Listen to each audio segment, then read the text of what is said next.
Next question, question number 26. The closed and open organ pipes have same length when they are vibrating simultaneously in first overtone. Produce 3 beats. The length of open pipe is 1/3 and closed pipe is made 3 times the original. The number of beats produced will be. तो हमारे पास एक closed end एक open organ pipe है जिसका length initial length same है. तो initially the length of closed pipe and open pipe, let us से LC and LO, these are equal. तो LO equal to LC equal to L. आपको बोला है when they vibrate simultaneously in first overtone, so you should know what is first overtone of closed pipe and what is first overtone of open pipe. तो first overtone of close pipe कितना होता है?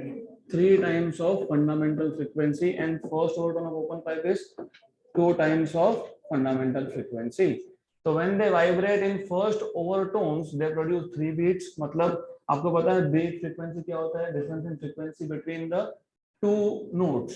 तो N1C minus N1 open ये आपको दिया है 3, right? But what is N1C? 3 times of NC minus 2 times of NO equal to 3. Then you should remember closed pipe का fundamental frequency कितना? V by 4L. V by 4L minus 2V by 2L.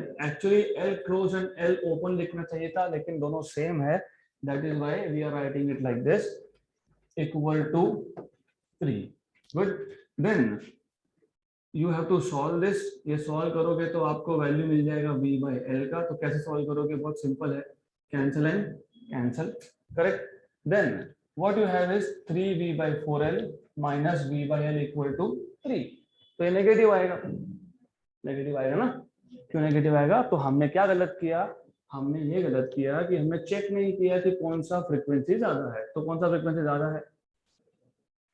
Open का first overtone का frequency ज्यादा है compare to closed. तो first of all you need to check always कि कौन सा फ्रीक्वेंसी ज्यादा है. और चेक करना is not very difficult task. सिर्फ यहीं पे आपको फंडामेंटल फ्रीक्वेंसी लिखना है. Fundamental frequency here will be 3, ये आ जाएगा V by 4L क्योंकि क्लोज पाइप था. ये आ जाएगा by 2L. तो हमको दिख रहा है ये V by L है, ये 3V by 4L है. तो 3V by 4L मतलब स्मॉल होता है, V by L ये बड़ा है. तो कभी भी बड़े में से छोटे को माइनस करना. तो first overtone of open pipe minus first overtone of close pipe equal to 3 beats. Subtract कर लो. V by L minus 3V by 4L equal to 3. ये कितना है? V by 4. तो V by 4L equal to 3 मतलब V by L कितना? 12. तो V by L आपको मिल गया 12. आगे बोला है. तो ये हमने अब तक जो कुछ सॉल्व किया it is from the first statement यहां से यहां तक. Close and open organ pipe have same length when they are vibrating simultaneously in the first overtone they produce 3 beats. अब the length of open pipe is made 1/3 and closed pipe is made 3 times the original. The number of beats produced will be. तो length आपने change कर दिया, open pipe का length आपने कर दिया 1/3. तो new frequency will be what? चलो फंडामेंटल की बात कर लेते हैं. Fundamental frequency of open pipe will be V by 4L open. लेकिन इस केस में L open dash L2L. Okay, तो क्लोज के लिए 2 लिख देंगे यहाँ पे, डजंट मैटर. क्लोज के लिए यहाँ पे 2 आ जाएगा. But L open dash, why L open dash? क्योंकि हम लोगों ने यहाँ पे लेंथ चेंज किया है. कितना लेंथ किया है? 1/3. तो 1/3 तो 2 और ये 1/3 मतलब L by 3. 1/3 of the original. तो ये कितना जाएगा? 3V by 2L. Similarly closed pipe के लिए क्या रहेगा frequency? V upon 2L C dash 2 ना 4. It is 4.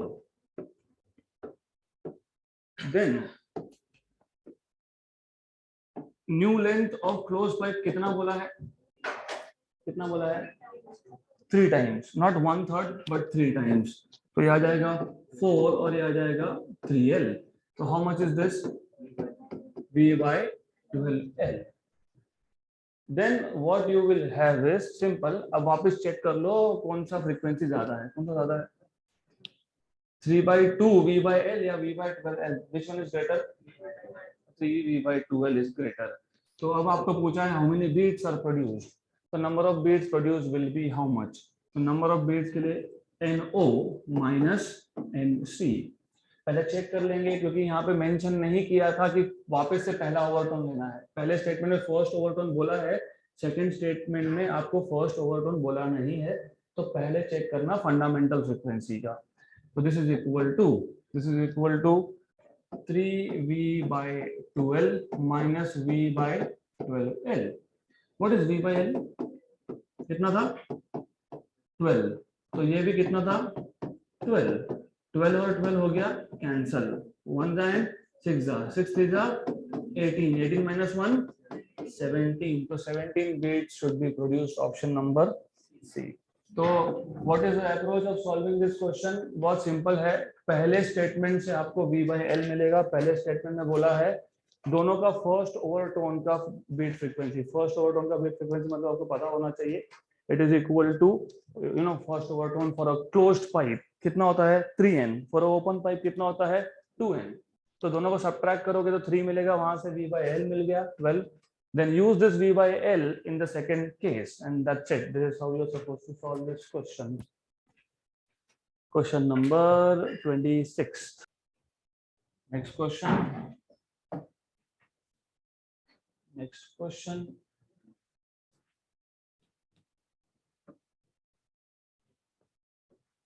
Two uniform wires of same material are vibrating under the same tension. Same tension मतलब tension is kept constant.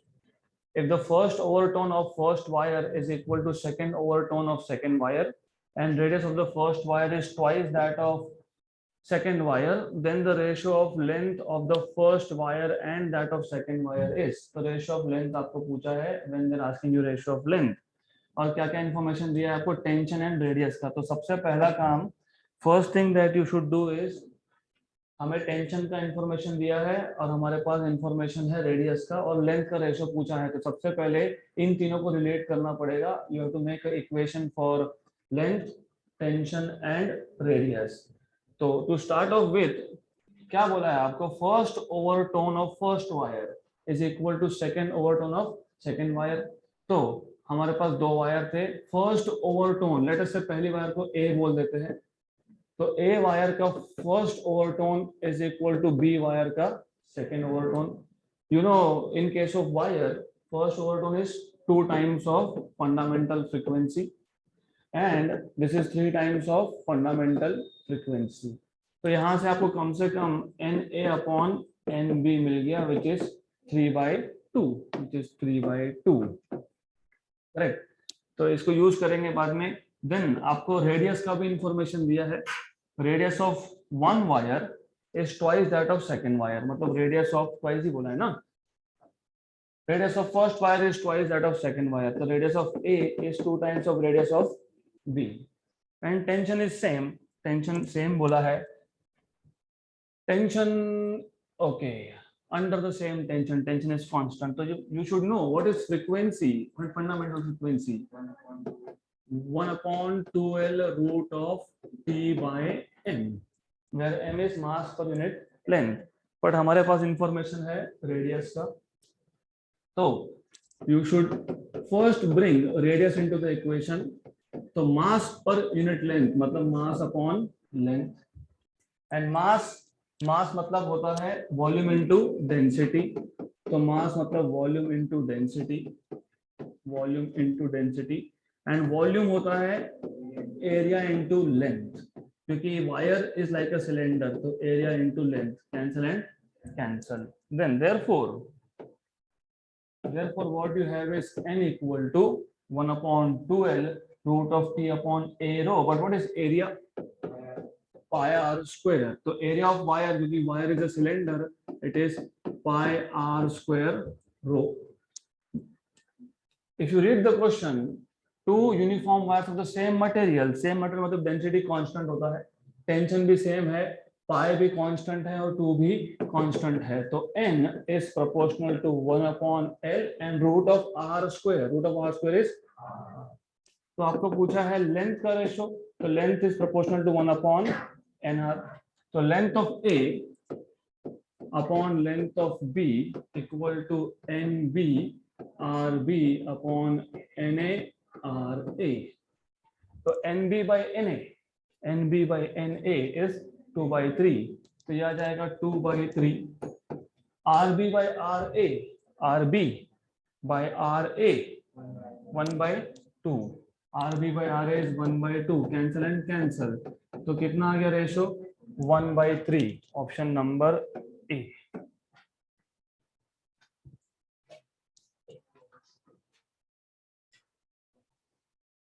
It is better for you to remember, for a vibrating string n is proportional to 1/l root of t r upon r square into rho।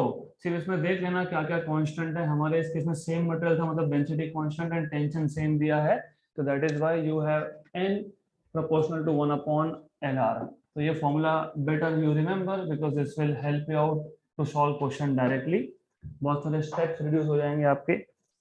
Next question, ये question मैंने कल आधा बता ही दिया था। In sonometer experiment the string of length L under tension vibrates in second overtone. Second overtone मतलब कितना हार्मोनिक, सेकंड ओवरटोन मतलब कितना हार्मोनिक, थर्ड हार्मोनिक कि सेवेंथ हार्मोनिक, थर्ड हार्मोनिक। क्यों? क्योंकि कौन क्या है, ये स्ट्रिंग है, और सेकंड ओवरटोन मतलब थर्ड हार्मोनिक में कितने लूप बनते हैं, 3 लूप्स। आपको पूछा है the amplitude of vibration is maximum at, amplitude of vibration maximum मतलब एंटी नोड पूछा है, एंटी नोड कहाँ कहाँ बनेगा, तो यू शुड रिमेंबर, मैंने कल ही आपको बता दिया था, ये क्वेश्चन हमारा कल ही हो गया था। In fact I told you if you plug right at the centre, अगर आप सेंटर पे प्लग करते हो तो एक ही लूप बनता है, एक लूप मतलब 2 नोड्स और एक एंटी नोड, और उस केस में anti node is form right at the centre मतलब L/2 पे। ये था फंडामेंटल फ्रीक्वेंसी मतलब first harmonic. Then first overtone, first overtone मतलब 2 लूप, तो अगर आपको याद होगा तो 2 लूप के केस में for the case of 2 loop कहाँ कहाँ पे बना था, ये हो गया आपका L/2, क्योंकि जब आप बोलते हो लेंथ इज L तो ये L/2, तो ये L/2 का हाफ L/4, ये 3L/4, तो ये है फर्स्ट ओवरटोन। हमें चाहिए यहाँ पे सेकेंड ओवरटोन, तो सेकेंड ओवरटोन मतलब थर्ड हार्मोनिक मतलब 3 लूप बनेंगे, तो यू विल हैव 3 लूप्स। अब इमेजिन कर लेना, देयर आर 3 लूप्स, तो you will have 3 loops something like this.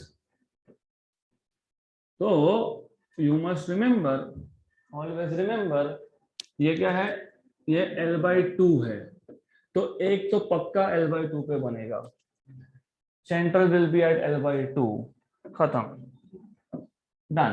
क्योंकि जो बीच का एंटी नोड बनेगा, 3 एंटी नोड है, एक यहाँ पे एक यहाँ पे, राइट। एंड ऑलवेज रिमेंबर, अगर 3 लूप बन रहे हैं तो wire is divided into 3 equal sections, L/3 L/3 and L/3, correct.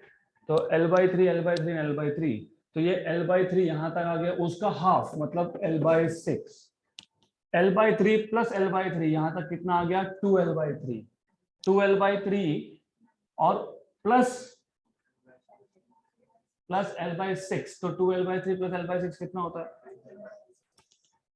5L/6, option number D, done. There is nothing to write here, सिर्फ पता होना चाहिए एंटी नोड कहां बना है। एक काम करो, better is to form a general formula, तो जनरल फॉर्मूला बन सकता है कि, डेफिनेटली बन सकता है, तो कैसे बनाओगे, यू हैव टू थिंक। तो छोटा सा असाइनमेंट है, राइट। असाइनमेंट ऐसा है कि डिराइव या make a formula for location of anti nodes, जो हमने ऑलरेडी करके रखा है, हमने इन टर्म्स ऑफ वेवलेंथ किया था, मैं आपको बोल रहा हूँ इन terms of length of the wire. So make a formula,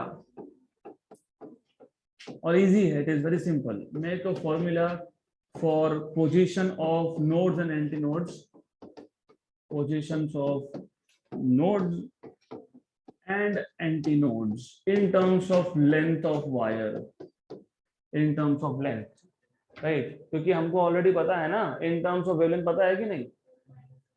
Do you know where are nodes form, where are antinodes form? उसमें कंडीशन हमने डिराइव किया था थ्योरी क्लासेस में. Good. So this is a small assignment for you. Let us move to next question, क्योंकि यहाँ पे कुछ लिखने जैसा है नहीं. So let us move to next question. चलो, just for an exercise, अगर थर्ड ओवरटोन होता तो कितने लूप्स? 4 लूप्स. अगर थर्ड ओवरटोन होता तो 4 लूप्स. 4 लूप्स मतलब यू शुड नो, ये हो गया सेंटर. सेंटर पे कौन है? नोड. ये सेंटर का भी सेंटर है, मतलब L/4 है. This is L/4, this is L/2. और एंटीनोड कहाँ बना? L/4/2 पे, मतलब कहाँ पे? L/8. तो पहला एंटीनोड कहाँ बनेगा? L/8. अब remember, antinode to antinode distance पता है आपको? Lambda. In terms of length, that is why I told you in terms of length. चलो ठीक है, doesn't matter. What will be this? किसका सेंटर है ये? L/2 और L/4 का सेंटर है. व्हाट इज L/2 और L/4 का सेंटर? 2L/8 मतलब L/4 आ गया. L/4 3L/4. 3L/4 अगर आप बोल रहे हो, then you are not getting it correct. 3L/4 मतलब यहाँ पे आएगा ना. 3L/4 3/4 of length, 75% of length, वो यहाँ पे जाएगा. 3L/8. 3L/8. How about this? हाँ, तो अभी इसको सॉल्व करना सीख लो आप. तो you just need to know how to find out location of antinodes. Good. L/8, 3L/8, 5L/8. तो अभी चेक करना और खुद से फॉर्मूला बना लेना. Next question. The fundamental frequency of an air column in a pipe closed at one end is 100. Fundamental frequency of a pipe closed at one end, फटाफट. V/4L, ये कितना है? 100. If the same pipe is open at both the ends, दूसरा end को भी open कर दिया, तो it becomes pipe open at both the ends. The frequency is produced in hertz. तो सबसे पहले तो ये बताओ, what is the fundamental frequency of pipe open at both the ends? V/2L. मतलब बेसिकली इसी को आप लिख सकते हो, V/4 को लिख सकते हो 2 into 2. तो 4 को कैसे लिख लिया? 2 into 2. This is equal to 100. मतलब यहां से क्या मिलेगा? V/2L equal to 200. तो ये मिल गया आपको फंडामेंटल फ्रीक्वेंसी किसका? ओपन पाइप का. ओपन पाइप का फंडामेंटल फ्रीक्वेंसी कितना आ गया? 200. ओपन पाइप में कौन कौन से हार्मोनिक्स होते हैं? ऑल हार्मोनिक्स, मतलब N, 2N, 3N, 4N, 5N, 6N. N is 200. So what is 2N? If N 400, what is 3N? 4N. Done. तो कौन कौन से हार्मोनिक्स होंगे? N होगा, 2N होगा, 3N होगा, 4N होगा, 5N होगा. तो 200, 400, 600, 800, 1000, 1200, 1400, all these harmonics are present. Okay, next question. तो रिमेंबर, फंडामेंटल फ्रीक्वेंसी के फॉर्मूलाज पता होने चाहिए. ये चैप्टर बहुत सिंपल है, really simple. Next question. A progressive wave is represented by y equal to 12 sin phi t minus 4x. On this wave, how far away are the 2 points having phase difference of 90 degree? तो हमारे पास एक wave है, we have a wave, और इस wave पे 2 points कितने दूर है ऐसा पूछा है, जिसका फेज डिफरेंस कितना है? 90 डिग्री. तो you have a wave, right? And you should know कि इसमें 2 पॉइंट होंगे, कोई भी 2 पॉइंट होंगे, ये एंड दिस वन में भी, या फिर ये और ये, या फिर ये और ये, जो भी होगा. तो डिस्टेंस कितना है दोनों में ऐसा पूछा है, मतलब पाथ डिफरेंस पूछा है. तो कल मैंने आपको बताया था फॉर्मूला. तो you remember, path difference is equal to 2 pi by lambda into phase difference. तो basically path difference equal to 2 pi by lambda into phase difference. आप बोल रहे हो, लेकिन वो एक्चुअली उल्टा होता है. तो you should know lambda upon 2 pi, right, lambda upon 2 pi into phase difference, या फिर आप बोल सकते हो phase difference equal to 2 pi by lambda into path difference. 2 pi by lambda होता है k, तो if you remember it is k, तो phi is k times of delta, phase difference is k into delta, तो delta कितना आ गया, delta आ गया आपके पास फाइव बाय के, फाइव कितना दिया है 90 डिग्री, मतलब कितना 5/2। तो अब आपके पास जो इक्वेशन दिया है y इक्वल टू क्या था 12 sine of how many t 5t minus कितना 4x, इसको आप कंपेयर करोगे स्टैंडर्ड इक्वेशन के साथ। स्टैंडर्ड इक्वेशन क्या होता है a sine of omega t minus k x, तो क्या कितना आ गया k इक्वल टू आ गया 4।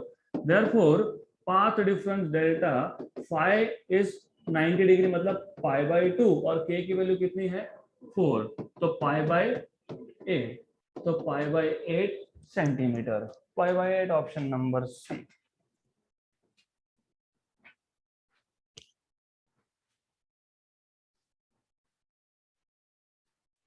Next question, let us move to next question. Again a very simple question. The equation of sound wave is y equal to 0.0015 sine of 64.2x. Very good, 64.2 is a very good number, क्योंकि पाई के साथ आप cancel कर सकते हो x plus 316t। Find the wavelength of this wave, तो हमारे पास जो गिवन वेव इक्वेशन है 0.0015 साइन ऑफ 62.4 को मैं ऐसा लिखता हूं, मैं पहले लिखता हूं 316t एंड प्लस 62.4x। तो comparing with standard equation y equal to 0 point मतलब a, y equal to a sine of omega t, नहीं माइनस या प्लस का एक ही मतलब है, जब बीच में माइनस हो तो wave is travelling towards positive x direction, जब बीच में प्लस हो तो wave is travelling towards negative x direction. तो प्लस और minus is only for direction, तो प्लस के x मतलब wave is travelling towards negative x and minus मतलब wave is travelling towards positive x, इतना ही फर्क है। तो सिर्फ कंपेयर कर लोगे, you just have to compare this. If you compare you get omega equal to 316 and k equal to 62.4, k equal to 62.4। आपको क्या पूछा है wavelength, what is k, 2 pi by lambda equal to 62.4, right? Then you know what is pi, 3.14, तो 2 into 3.14 equal to 62.4, और यहाँ पे आ गया lambda, roughly this is 6.28, this is 6.28, तो ये मिल जाएगा आपको 6.28 upon lambda equal to 62.4, approximately 1 and 10 रफली, राइट, क्योंकि यू कैन सी 6.28 एंड 62.4 और 1 एंड 10, तो वेवलेंथ इज 1/10, 1/10 मतलब कितना 0.1 यूनिट, ऑप्शन नंबर बी। खत्म question.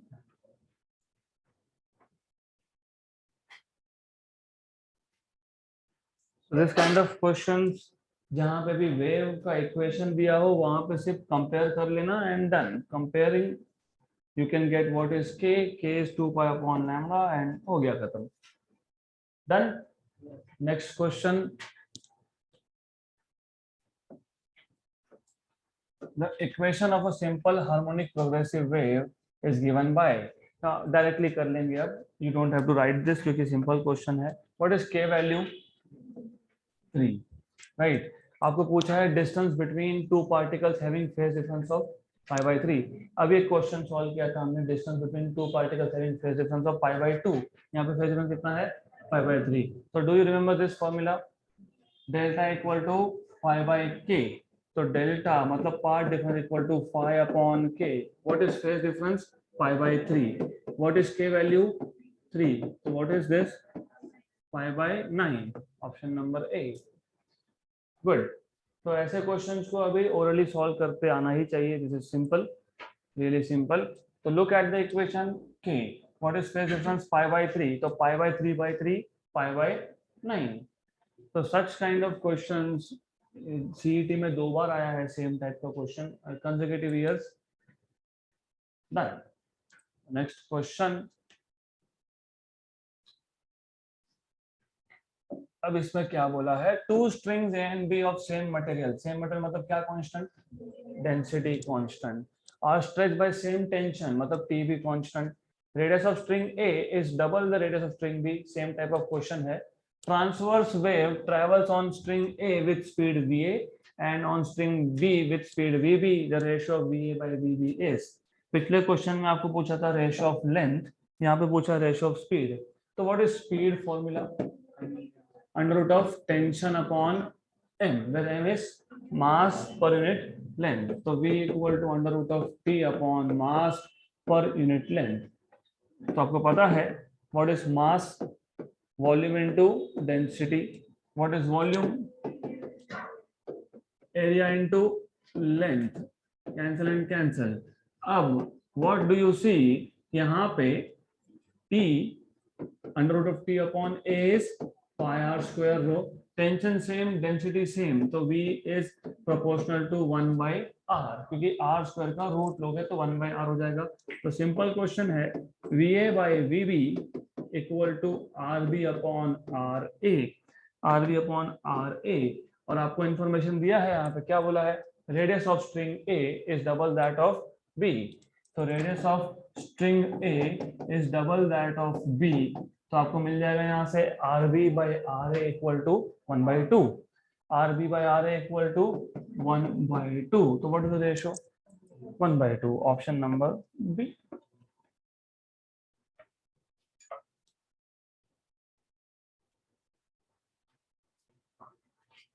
Next question, if the end correction of an open pipe is 0.8 centimeter, then the inner radius of the pipe will be, तो सबसे पहले ये end correction होता क्या है, do you remember what is end correction, 0.3 into diameter, yes, लेकिन concept क्या है, conceptually you should know, अगर हमारे पास एक pipe है, this pipe may be open at both the ends, it may be closed at one end, तो आपके पास पाइप है, you have organ pipe, may be open at both ends, may be close at one end, तो you should know open end पे क्या बनता है, antinode, क्यों एंटी नोड, क्यों, what is the meaning of antinode, एंटी नोड डिस्प्लेसमेंट मतलब मैक्सिमम डिस्प्लेसमेंट, तो मैक्सिमम डिस्प्लेसमेंट होने के लिए मैक्सिमम स्पेस अवेलेबल चाहिए, जब एंड क्लोज होगा तो यहाँ पे स्पेस है क्या पार्टिकल्स को वाइब्रेट होने के लिए, नहीं है, तो जहां पे पार्टिकल्स को वाइब्रेशन के लिए स्पेस ही नहीं है तो वहां पे मैक्सिमम डिस्प्लेसमेंट हो नहीं सकता, तो मैक्सिमम डिस्प्लेसमेंट कहाँ होता है, ओपन एंड पे, and you get such thing, remember ये जो लेंथ है, ये लेंथ है पाइप का, कितना है L, और इन रियलिटी एंटी नोड थोड़ा ऊपर बनता है,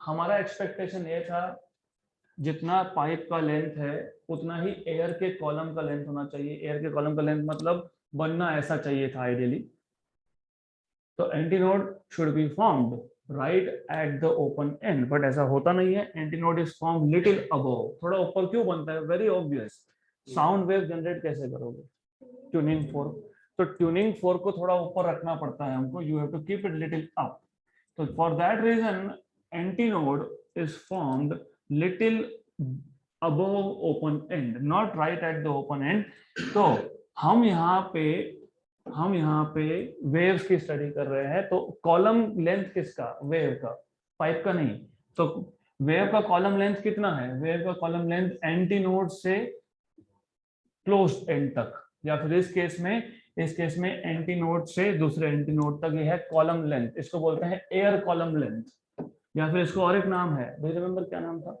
करेक्टेड लेंथ, क्यों, क्योंकि आइडियली लेंथ होना चाहिए था L, लेकिन ये लेंथ से ज्यादा है, तो ये जो यहाँ पे एक्स्ट्रा डिस्टेंस आया इसको बोलते हो एंड करेक्शन, तो यहाँ पे दो एंड करेक्शन है, एक ऊपर एक नीचे, तो if you see open pipe के केस में corrected length is length of the pipe, कितना length of the pipe L, plus ऊपर का एंड करेक्शन और नीचे का एंड करेक्शन, मतलब 2 बार एंड करेक्शन, और क्लोज पाइप के केस में corrected length L is length of the pipe plus and correction E।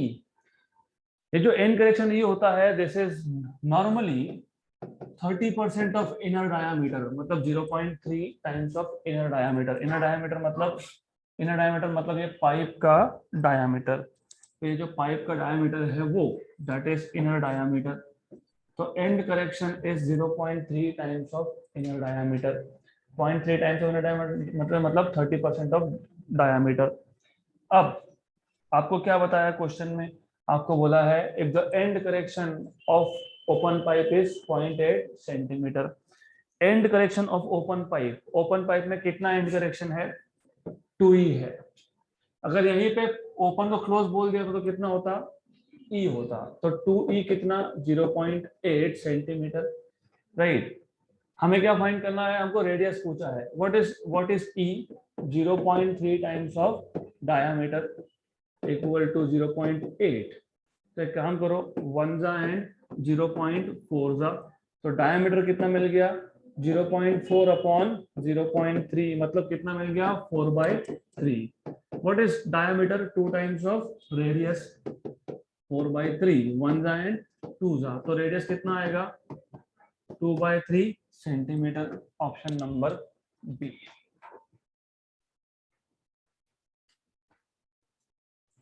Next question,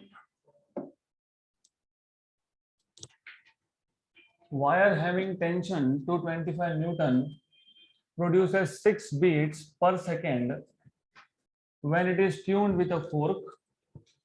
When the tension changes to not by, अगर by होता तो T1 plus 256, यहाँ पे changes to बोला तो डायरेक्टली न्यू टेंशन की वैल्यू दी है आपको 256।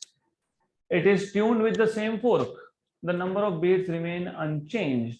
The frequency of the fork will be. तो सबसे पहले ट्यूनिंग करना मतलब क्या, मतलब सिंपल सा आइडिया है, आपके पास वायर है, अब इस वायर को वाइब्रेट करना है तो 2-3 तरीके होते हैं। जैसे एक आपने प्लग करके छोड़ दिया, या फिर दूसरा आपने एक ट्यूनिंग फोर्क लिया, ट्यूनिंग फोर्क को वाइब्रेट किया और इस वायर को टच कर दिया, तो जो फ्रीक्वेंसी ट्यूनिंग फोर्क का होगा वही फ्रीक्वेंसी नॉर्मली वायर का होना चाहिए, नॉर्मली। ओके, अब यहाँ पे आपको बोला है वायर हैविंग टेंशन, मतलब T1 दे दिया 225, produces 6 beats when tuned with a fork, मतलब एग्जैक्टली सेम फ्रीक्वेंसी नहीं है, नियरली सेम है। जब नियरली सेम हो तो क्या होता है, बीट फॉर्मेशन।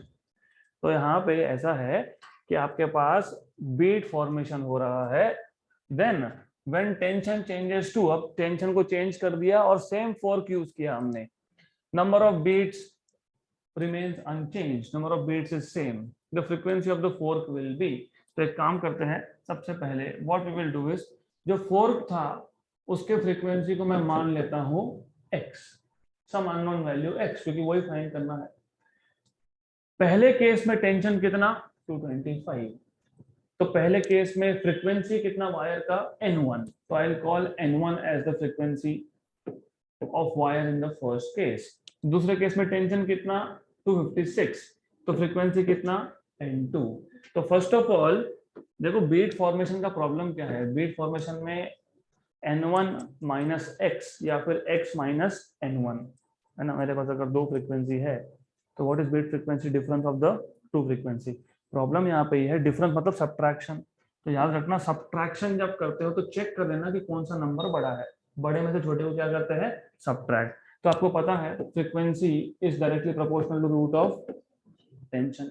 गुड, हमारे पास T1 की वैल्यू दी है 225, राइट, T2 की वैल्यू दी है 256, राइट। तो definitely as you can see n2 will be greater than n1। तो बड़ा कौन है n2 है, छोटा कौन है n1।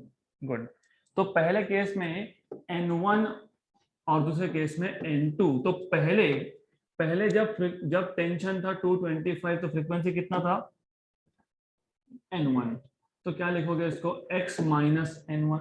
दूसरे केस में क्या लिखोगे n2 माइनस x। ये कितना है सम नंबर ऑफ बीट्स, दोनों केस में सेम है ना दोनों केस में। 6 बीट्स, तो दोनों केस में कितना है 6, तो n की वैल्यू कितनी है 6। तो ये हो गया केस 1, ये हो गया case 2। Correct.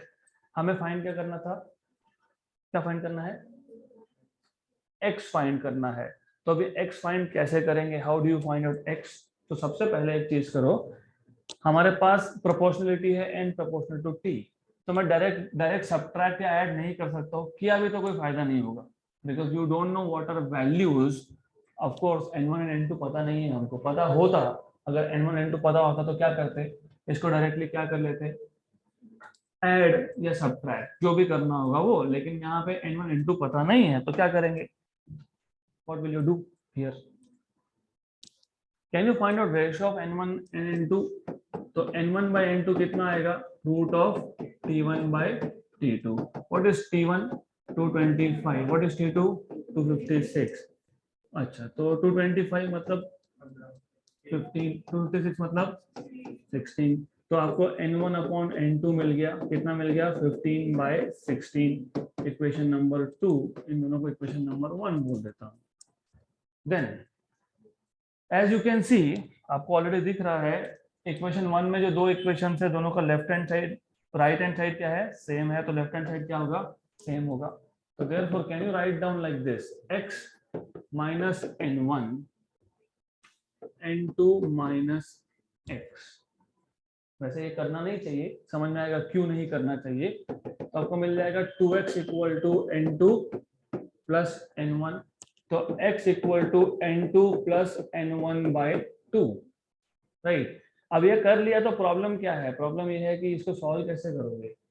Even if I substitute, अगर मैं यहाँ पे n1 equal to 15 by 16 n2 लिख भी देता हूँ और यहाँ पे सब्स्टिट्यूट कर देता हूँ, तो मैं क्या कर रहा हूँ, n1 की जगह पे सब्स्टिट्यूट कर रहा हूँ, तो n2 प्लस n1 कितना है 15 by 16 n2 by 2।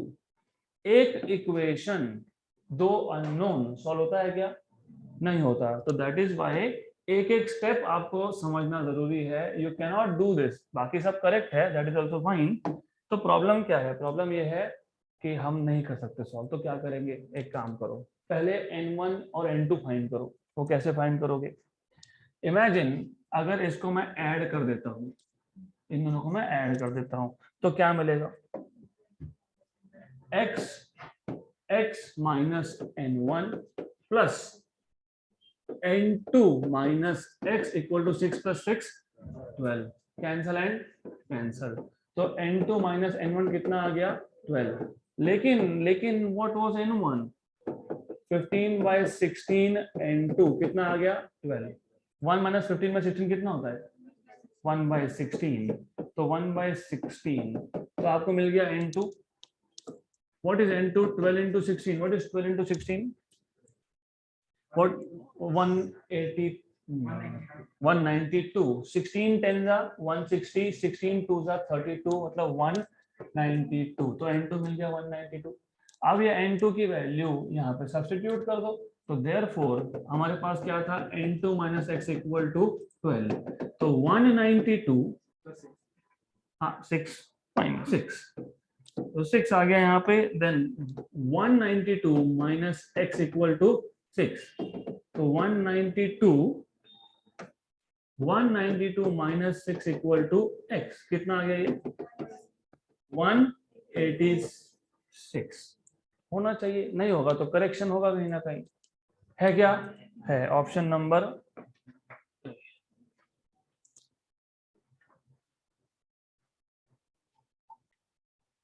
So in such questions आपके पास एक ही वायर था, पहले टेंशन T1 था, एक ट्यूनिंग फोर्क के साथ ट्यून कर लिया, 6 बीट्स मिले, वही वायर का टेंशन बढ़ा दिया, अब वापस से सेम ट्यूनिंग फोर्क के साथ ट्यून किया तो वापस 6 बीट्स मिले, राइट। तो first of all frequency is proportional to root of tension, तो n1 और n2, मतलब टेंशन T1 था तब फ्रीक्वेंसी n1 था, टेंशन T2 था तब फ्रीक्वेंसी n2 था। पहले सॉल्व करके n1 या n2 फाइंड करो, फिर n1 या n2 की वैल्यू जो है वो इक्वेशन नंबर 1 में से किसी भी एक इक्वेशन में सब्स्टिट्यूट कर दो, and then find out what is x। This is general approach of solving the question. अगला question, when open pipe is closed from one end, open pipe को close कर दिया, then third overtone of closed pipe is higher in frequency by 150 hertz, right, then second overtone of open pipe. तो क्या बोला है, हमारे पास open pipe था, उसी को क्लोज कर दिया, तो लेंथ क्या होगा, सेम होगा. तो then third overtone of closed pipe is higher in frequency by कितना, 150 hertz compared to second overtone of open pipe. The fundamental frequency of open end pipe will be. तो सबसे पहले third overtone of closed pipe मतलब 7n, n 3n 5n 7n, so 7nc. This is equal to second overtone 3n open plus 150. तो हम कम से कम steps में solve करेंगे इस क्वेश्चन को. डू यू रिमेम्बर, मैंने आपको बताया था ओपन पाइप का फंडामेंटल फ्रीक्वेंसी कितना होता है, V/12. क्लोज का कितना होता है, 4L मतलब 2 into 2L, मतलब ओपन बाय 2. तो fundamental frequency of closed pipe is fundamental frequency of open pipe by 2. ये इक्वेशन नंबर 2 को इक्वेशन नंबर 1 में सब्स्टिट्यूट कर दोगे, तो from 1 and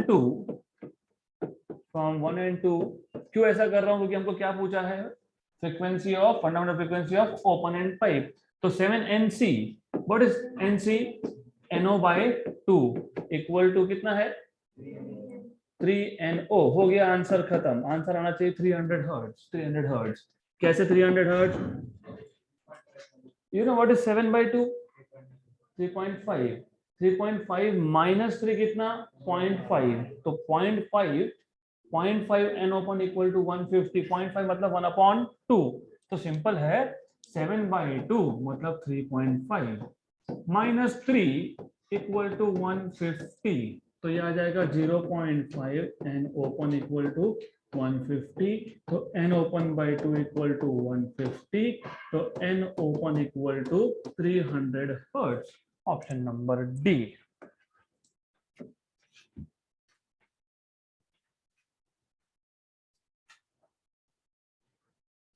Let us move to next question.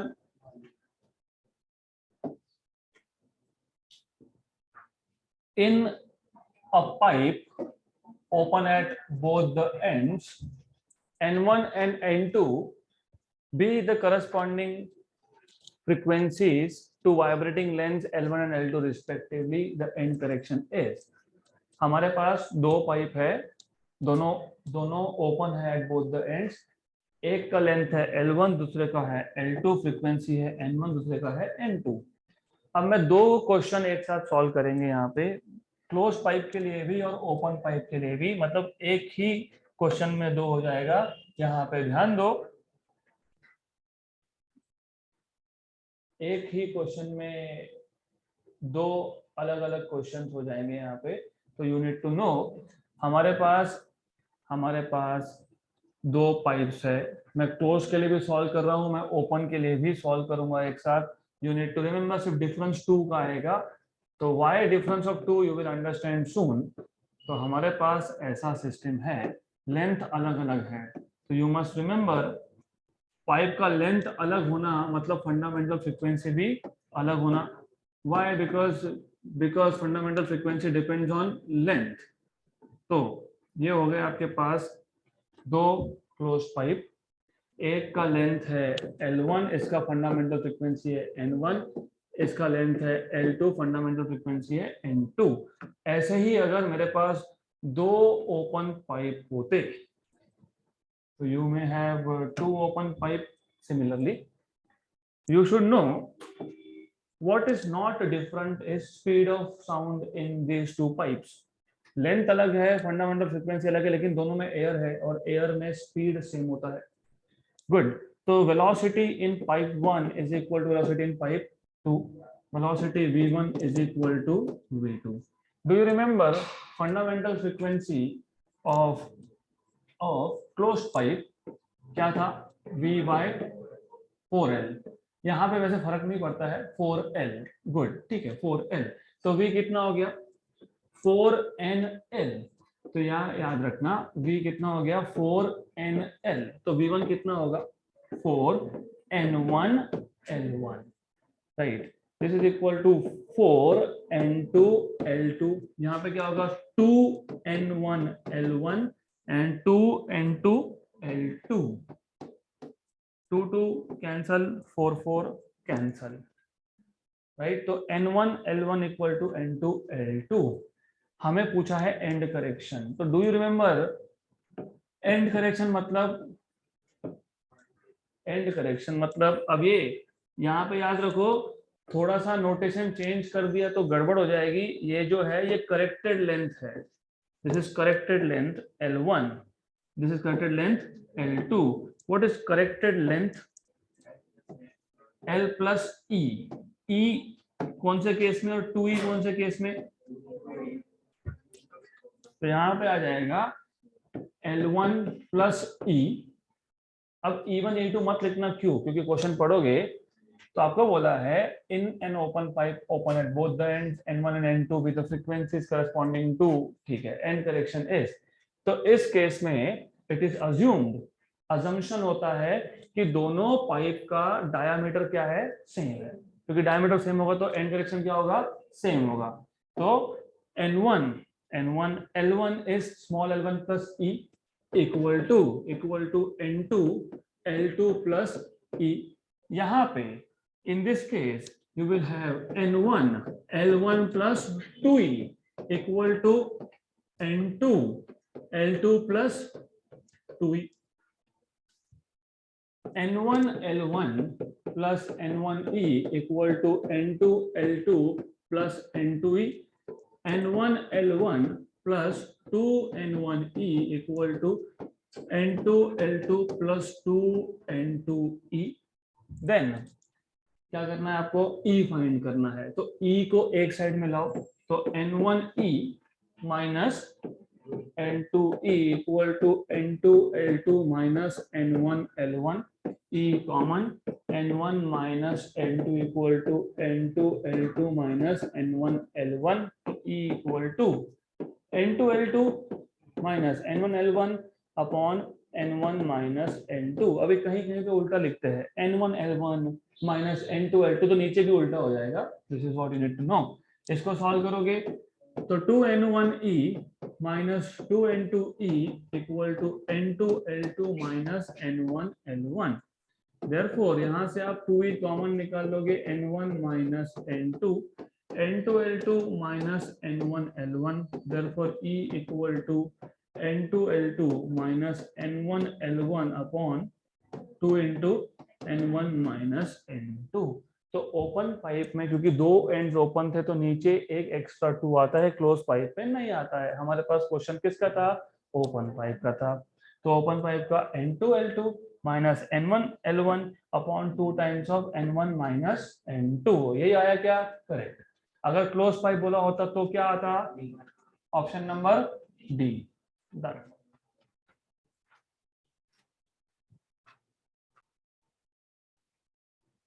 तो अभी ऐसे क्वेश्चंस को इन रियलिटी सॉल्व नहीं करना होता है, सिर्फ याद रखना होता है N2 L2 minus N1 L1 upon 2 times of N1 minus N2 if the pipe is open at both the ends, and if it is closed at one end N2 L2 minus N1 L1 upon N1 minus N2। या तो उल्टा भी लिख सकते हो, N1 L1 minus N2 L2 upon N2 minus N1, or extra 2 if the pipes are open at both the ends। Good. Next question, 2016 NEET question। A uniform rope of length L and mass M1। हमारे पास एक uniform rope है जिसका मास M1 है, जिसका length L है। It is hanging vertically from a rigid support। A block of mass M2 is attached to the free end of the rope। A transverse pulse मतलब transverse wave of wavelength λ1 is produced at the lower end of the rope। The wavelength of the pulse when it reaches the top of the rope is λ2। The ratio λ2 by λ1 is। तो सबसे पहले you need to understand basic difference between CET level questions and NCERT level questions. Normally CET level questions में आपको जो string बोलते हैं, string जो देते हैं, इट इज मासलेस, मतलब स्ट्रिंग का मास निग्लिजिबल होता है। यहाँ पे स्ट्रिंग का मास दे दिया, कितना मास बोला है, m1। इसके नीचे आपने एक ब्लॉक लगाया है जिसका मास कितना है, m2। तो यहाँ पे नीचे जो ब्लॉक है उसका मास है m2, तो this is m2। And then आपको बोला है स्ट्रिंग का मास m1 है। देन आपको बोला है कि हमने एक ट्रांसवर्स पल्स, मतलब ट्रांसवर्स वेव जनरेट किया जिसका वेवलेंथ कितना था, λ1। कहाँ पे, लोअर एंड पे। किसके लोअर एंड पे, स्ट्रिंग के, रोप के। ये जब ऊपर पहुंचेगा तो इसका वेवलेंथ चेंज हो जाएगा, इट विल बिकम λ2। तो मतलब as the wave is travelling up you can see the wavelength is changing. तो नीचे जो था वो वेवलेंथ कम था, जैसे जैसे amplitude I don't know if it is changing और नॉट, बट रिमेंबर नीचे इसका वेवलेंथ कम था, जैसे जैसे ऊपर जा रहा है वेवलेंथ बढ़ रहा है। तो लोअर एंड पे वेवलेंथ कितना था, λ1। अपर एंड पे वेवलेंथ कितना है, λ2। तो आपको रेशो पूछा है λ2/λ1 का। तो first of all wavelength change क्यों होगा, वेवलेंथ चेंज इसलिए होगा क्योंकि वेलोसिटी चेंज होगा, राइट। तो you need to start thinking from here. Wavelength का रेशो चाहिए, मतलब वेवलेंथ किसके साथ रिलेटेड है, वेलोसिटी के साथ। You know what is speed and lambda. And I told you many times कि नॉर्मली फ्रीक्वेंसी चेंज नहीं होता, फ्रीक्वेंसी नेवर चेंजेस। तो क्या चेंज हुआ फिर, वेलोसिटी। तो वेलोसिटी चेंज हो रहा है। तो वेलोसिटी चेंज क्यों होगा, क्योंकि वेलोसिटी किस पे डिपेंड करता है, T/m equal to n lambda, correct. What you can see is, अभी वायर तो सेम है, वायर सेम है तो मास पर यूनिट लेंथ सेम होगा। तो m कांस्टेंट n कांस्टेंट, तो tension and wavelength are related to each other. तो मुझे अगर λ2/λ1 चाहिए, इसका मतलब रूट ऑफ T2/T1 चाहिए, करेक्ट। T2 मतलब कहां पे, T2 मतलब टेंशन कहां पे, ऊपर। और T1 मतलब टेंशन कहां पे, नीचे। तो ऊपर मतलब इस पॉइंट पे, इस पॉइंट पे टेंशन, अपर एंड पे। टेंशन मतलब क्या होता है, फोर्स। और टेंशन फोर्स कहां से आता है, mg।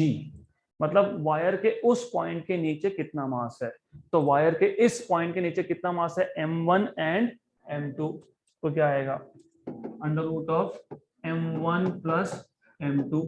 और लोअर एंड पे मतलब किस पॉइंट पे, यहाँ पे, यहाँ पे कितना मास है, टेंशन कितना आएगा, m2g। तो टेंशन ऊपर आएगा m1 प्लस m2g, नीचे आएगा m2g, g और g कैंसल। तो कहाँ गया क्वेश्चन, क्या आ गया, है क्या, m1 plus m2 upon m2, root of m1 plus m2 upon m2, done. Always remember, आपको टेंशन जिस पॉइंट पे फाइंड करना होता है उसके नीचे कितना मास है वो देख लो, इनटू जी कर दो। तो tension T2 is m1 plus m2g, और लोअर पॉइंट पे टेंशन m2g आएगा। तो m1 plus m2 upon m2 का square root, that is the answer that you should get. Next question, a string is stretched between fixed points separated by 75 centimetre. मतलब string का length दिया है, कितना दिया है, 75। It is observed to have resonant frequencies of 420 and 3115 hertz. There are no other resonant frequencies between the two. The lowest resonant frequency of the string is, joke solve नहीं करना, book में 6-7 steps में solve करके दिया है। अगर आपके concept clear है तो आंसर डायरेक्ट आता है। टेल मी, एक स्ट्रेच स्ट्रिंग में कौन कौन से फ्रीक्वेंसीज होते हैं, n, 2n, 3n, 4n, 5n, correct. What is the difference between any two consecutive frequencies, n। 3n और 2n में कितना, n। 2n और n में कितना, n। 4n और 3n में कितना, n, करेक्ट। कोई भी ओवरटोन हो और उसका नेक्स्ट ओवरटोन हो, any overtone, first overtone and second overtone, second overtone and third overtone, third overtone and fourth overtone, difference कितना होगा? एन। एन क्या है? Fundamental frequency. इन्होंने क्लियरली बोला है, you look at the words, it is observed to have resonant frequencies of 420 and 315. There are no other resonant frequencies. मतलब ये consecutive overtones हो गए, इन दोनों के बीच में कोई और नहीं है ना, तो ये क्या हो गए? कॉन्सेक्यूटिव। अगर एक n है तो दूसरा कौन है? 2n है। एक 2n है तो दूसरा तीसरा कौन है? 3n। 3n है तो फिर 4n, 4n 5n। डिफरेंस कितना? तो डिफरेंस इज व्हाट? फंडामेंटल। हाँ, तो दोनों को सब्ट्रैक्ट करना है। क्या 420 माइनस 315 कितना होता है? 105। 7 स्टेप में सॉल्व करके दिया है, अभी आपके ऊपर है सॉल्व करना है कि नहीं करना है। 7 steps against understanding. Lowest frequency मतलब कौन?